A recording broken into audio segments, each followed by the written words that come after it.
UP में 9 विधानसभा की सीटों पर हुए उपचुनाव में इस बार जो वोट पड़े हैं और उसके बाद जो कल नतीजे आए हैं, तो उसको लेकर अब ये आम चर्चा है।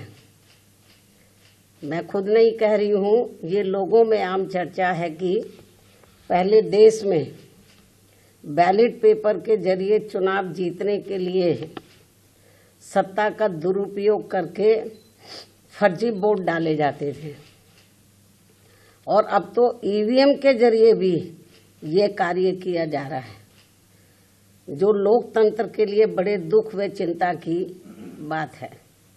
इतना ही नहीं, बल्कि देश में लोकसभा व राज्यों में विधानसभा आम चुनाव के साथ साथ खासकर उपचुनावों में तो अब ये कार्य काफ़ी खुलकर किया जा रहा है।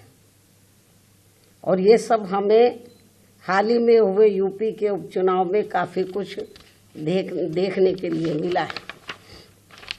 और इस बार महाराष्ट्र स्टेट में विधानसभा के हुए आम चुनाव में भी इसको लेकर काफ़ी आवाज़ें उठाई जा रही हैं।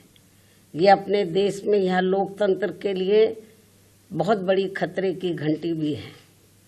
ऐसी स्थिति में अब हमारी पार्टी ने ये फैसला लिया है कि जब तक देश में फर्जी वोटों को डालने से रोकने के लिए देश के चुनाव आयोग द्वारा कोई सख्त कदम नहीं उठाए जाते हैं, तो तब तक हमारी पार्टी देश में खासकर अब कोई भी उपचुनाव नहीं लड़ेगी। मैं उपचुनाव की बात कर रही हूँ, बाई इलेक्शन की।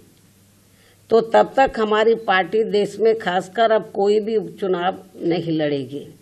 जबकि आम चुनाव में जब जनरल इलेक्शन होते हैं, जबकि आम चुनाव में इस मामले में थोड़ा बचाव जरूर हो जाता है, क्योंकि इनका अर्थात सरकारी मशीनरी का सत्ता परिवर्तन के डर की वजह से, जब जनरल इलेक्शन होता है, जो पार्टी पावर में होती है, जरूरी नहीं है कि वो पार्टी पावर में फिर से लौट के आ जाए, दूसरी पार्टी भी आ सकती है।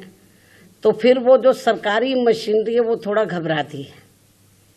जबकि आम चुनाव में इस मामले में थोड़ा बचाव जरूर हो जाता है, क्योंकि इनका अर्थात सरकारी मशीनरी का सत्ता परिवर्तन के डर की वजह से आम चुनाव में इनका जनता पर कोई ज़्यादा दबाव या डर आदि नहीं होता है,